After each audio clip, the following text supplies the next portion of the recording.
You ever noticed how a bathroom remodel starts with a dream of a spa-like oasis and ends with you lying on your back, cheek pressed against cold tile, wondering why your arms weren't designed with a third elbow? Speaking from experience? Because last time you did a quick faucet swap, I'm pretty sure I heard you negotiating with the universe through the floorboards. I was offering my soul in exchange for one more inch of clearance behind that pedestal sink. It's the ergonomics of the thing, Alex. It's a young man's game, or at least a man with a much smaller head than mine. But honestly, installing your own fixtures is like the ultimate level up for a maker. It's where the decorative meets the functional, and if you mess it up, you get a swimming pool in your basement. High stakes. I like it. Today we're talking bathroom fixtures, faucets, drains, the whole nine yards. For everyone listening who is currently staring at a leaky tap and a $500 plumber's estimate, where do we actually start? Before we even touch a wrench? You start by playing detective. You don't just walk into a big box store and buy the shiniest chrome thing you see. You have to look under the hood, or under the sink, in this case. You need to know if you've got a single hole setup, a 4-inch center set, or a widespread. If you buy a beautiful widespread faucet for a sink that only has one hole, you're basically trying to put a V8 engine in a lawnmower. It's just not going to end well. Okay, so step one, count the holes. Seems manageable. But what about the stuff that actually makes it work? I've seen people get buried in a mountain of Teflon tape and putty. Is there a secret sauce for the seal? The secret is knowing when to stop. People treat Teflon tape like they're mummifying a pharaoh. You only need 2 or 3 wraps, and this is the part people miss, you have to wrap it clockwise. If you go counterclockwise, the act of screwing the fitting on just unrolls your tape and bunches it up like a wet sock. I've definitely been a wet sock offender. We all have. And then there's the plumber's putty versus silicone debate. Putty is great for the drain flange, that ring that sits inside the sink, because it stays pliable. You roll it out in your hands like a little Play-Doh snake. But if you've got a stone or marble sink, stay away from the putty. The oils in it will soak into the stone and leave a permanent dark ring, like a coffee stain that never goes away. Wait, what is that? It looks like something a medieval dentist would use. This is a basin wrench.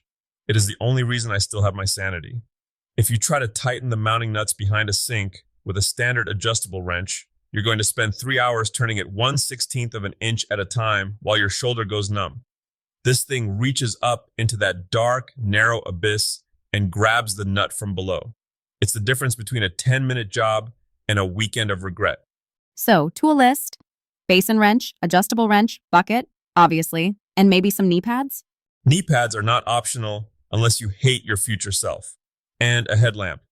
Don't rely on a flashlight that you have to hold in your mouth. You'll just end up tasting old batteries and dropping it in the bucket of gray water. Let's talk about the oh no moments. You're under there, you've got the water off, hopefully, and you go to disconnect the old supply lines. What happens when the valve itself starts leaking? That's the welcome to homeownership initiation. Those old shut-off valves, they sit there for 10 years, never moving, slowly calcifying. The moment you turn them, the internal seal decides its life's work is over. Always test your shutoffs before you take the faucet apart. If you turn it off and the faucet is still dribbling, stop. Don't touch a single nut until you've shut off the main water to the whole house. That sounds like a great way to have your spouse yell at you because they were mid-shower. I may have been on the receiving end of that particular sermon once or twice. Tiger, why is the soap not coming off? Because, honey, I'm trying to achieve greatness in the guest bath. You're lucky she stays with you. So we've got the old one out. The sink is clean. And Tiger, you emphasized cleaning the surface, right? Crucial.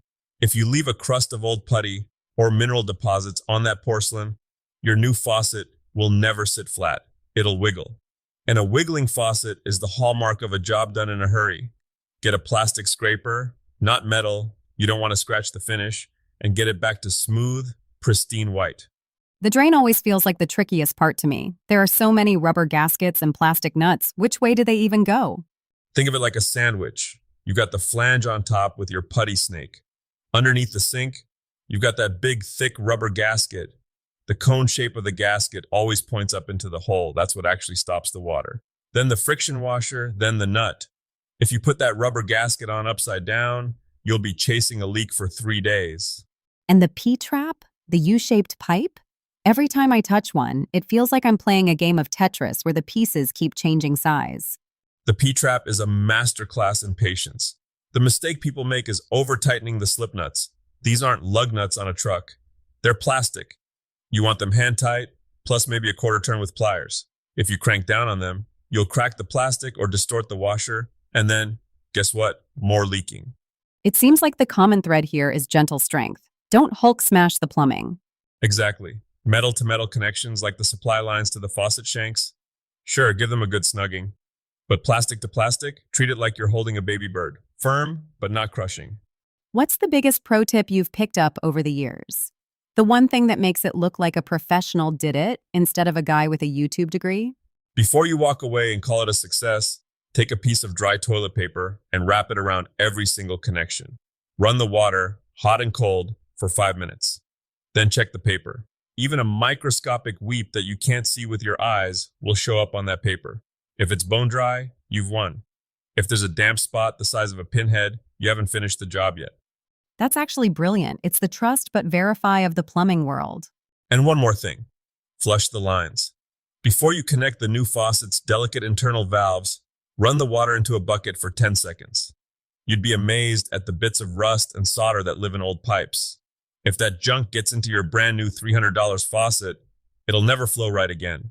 So, the takeaway is, preparation is 80% of the work. The basin wrench is your best friend, and don't be afraid to admit when a valve is older than you are and needs replacing.